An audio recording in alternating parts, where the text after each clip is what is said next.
Breaking news tonight as thousands of American and Allied forces demonstrate rapid deployment capabilities in the Arctic during high-stakes multinational training exercises.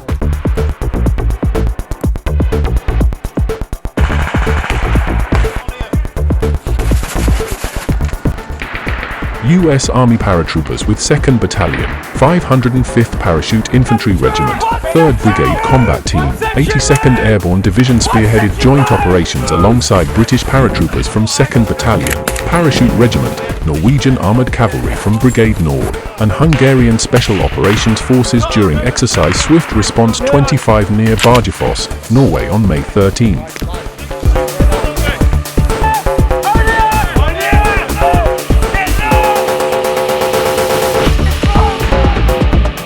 This marks the opening salvo of Defender 25, the largest U.S. Army-led multinational exercise in Europe this year, involving over 17,000 troops from 29 NATO and partner nations across Scandinavia and Eastern Europe through June 24.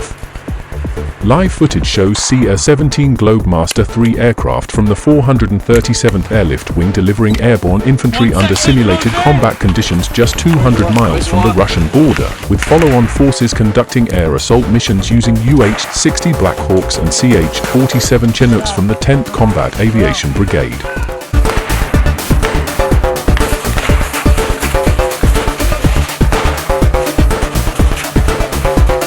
The training area around Bardufoss holds strategic importance as NATO strengthens its Arctic defense posture amid growing great power competition. Located in Norway's Troms County, the region hosts the Norwegian Army's premier cold weather training center and sits astride critical sea lanes between the North Atlantic and Arctic Ocean. Military analysts note the location's proximity to Russia's Northern Fleet headquarters in Severomorsk adds geopolitical significance, with the Kremlin recently establishing new Arctic brigades and reopening Soviet-era bases along the Barents Sea. The U.S. Army Europe and Africa Commander General Darrell Williams emphasized this exercise demonstrates America's commitment to Article 5 collective defense while validating new Arctic warfare capabilities. What we're seeing here is the future of multi-domain operations in high-latitude environments, paratroopers securing key terrain that allows follow-on forces to project combat power against near-peer adversaries. Operational details reveal sophisticated integration of Allied forces under extreme environmental conditions. After nighttime mass tactical jumps at -20 degrees Fahrenheit, US and British airborne troops established a joint tactical operations center while Norwegian CV-90 infantry fighting vehicles provided armored support. Hungarian special forces conducted long-range reconnaissance patrols simulating sabotage missions against adversary infrastructure, employing new Arctic camouflage systems recently fielded under the European Deterrence Initiative. The 82nd Airborne Division's Commander Major General Christopher Larneve highlighted innovative cold weather tactics. Our paratroopers are testing next-generation cold climate uniforms, battery warming technologies, and modified small arms lubrication procedures that maintain weapons reliability when temperatures plunge below -30. Medical personnel from the 28th Combat Support Hospital ran mass casualty drills treating frostbite and hypothermia cases under fire, incorporating lessons from Finland's Arctic warfare specialists. Senior military leaders are framing these exercises as a direct response to evolving security threats. Secretary of Defense Lloyd Austin stated during a Pentagon briefing, Defender 25 sends an unambiguous message about NATO's readiness to defend every inch of Allied territory. Military readiness implications are profound as the Army prepares for large-scale combat operations. The 82nd Airborne's participation validates the division's global response force status, with intelligence suggesting the unit could deploy anywhere within 18 hours. New Arctic-focused equipment being tested includes the cold weather all-terrain vehicle due to replace aging small unit support vehicles, while engineers evaluate rapid runway repair techniques for austere Arctic airfields. Perhaps most significantly, the exercise marks the first operational use of the Army's new Arctic strategy signed last year, which calls for establishing a permanent Arctic-capable brigade combat team by 2028. Training observers report notable improvements in Allied interoperability since 2020's cold response exercises, particularly in combined arms coordination between US artillery and Norwegian armor units. However, after-action reviews indicate persistent challenges with maintaining drone surveillance assets in extreme cold and limited satellite communications bandwidth in high latitudes.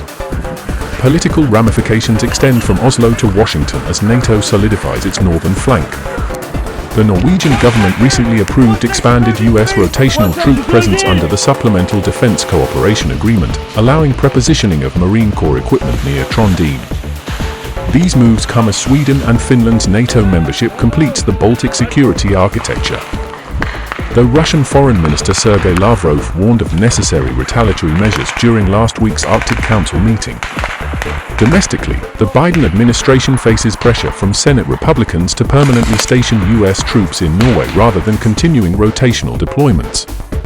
House Armed Services Committee Chairman Mike Rogers stated, "Temporary exercises aren't enough, we need enduring presence north of the Arctic Circle." Meanwhile, the Pentagon's 2026 budget request includes $780 million for Arctic defense initiatives, funding new cold weather training ranges in Alaska and upgraded early warning radars along Norway's coast. Looking ahead, defense analysts anticipate sustained focus on Arctic capabilities. Defender 25 will transition next month to amphibious landings in Estonia featuring the 24th Marine Expeditionary Unit, while Space Force elements deploy new satellite jamming resistance technologies in Sweden. Norwegian military officials confirm plans for annual cold response exercises to expand through 2030, with discussions underway about including Japanese ground self-defense forces as observers. The Army's newly established Arctic Security Studies Center at Fort Wainwright will incorporate lessons from these exercises into updated doctrine, while the Pentagon considers standing up an Arctic Forces Command to consolidate regional operations. Perhaps most tellingly, U.S. European Command has requested additional CR-17 transport aircraft be forward deployed to Ramstein Air Base, signaling expectations for more frequent rapid reinforcement missions. As night falls over the snow-covered training grounds near Bardufoss, the echoes of rotor blades and simulated gunfire serve as both warning and reassurance. In an era of renewed great power competition, America's airborne warriors continue proving their ability to answer the nation's call anywhere on Earth, under any conditions. For these paratroopers training in Norway's frozen wilderness, the mission remains unchanged since their forebears jumped into Normandy to stand ready when freedom's trumpet sounds. This is professional military journalism bringing you in-depth coverage of America's armed forces in defense of our nation and allies.